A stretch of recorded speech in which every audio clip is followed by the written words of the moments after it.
التضامن نعم مع كل العرب، مع الوطن العربي، مع الأمة العربية، لكن التضامن في النضال قلنا مش ممكن أبدا نقبل إيقاف النار بدون شرط.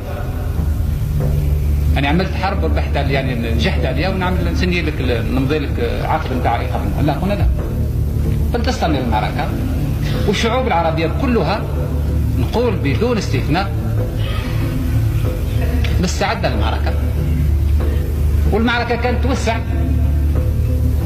وما كانش تبقى إلا من أجل القدس، كانت تتوسع وكانت ربما تصرى الثورة الحقيقية، الثورة التاريخية اللي هي كانت تكون أساس نهضة جديدة في الوطن العربي وبعد جديد للأمة العربية. أما الهزيمة أيها الإخوة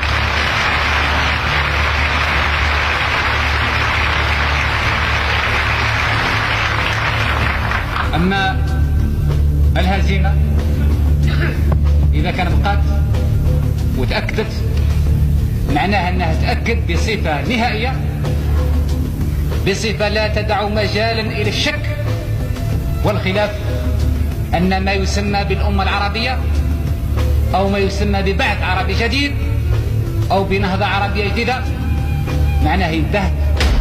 الحلول السلمية طيب ما نجح نرد الحل السلمي، لكن ما فيش حل سلمي وحل حل التحرر، في حل شريف وحل غير شريف، في حل عادل وحل غير عادل.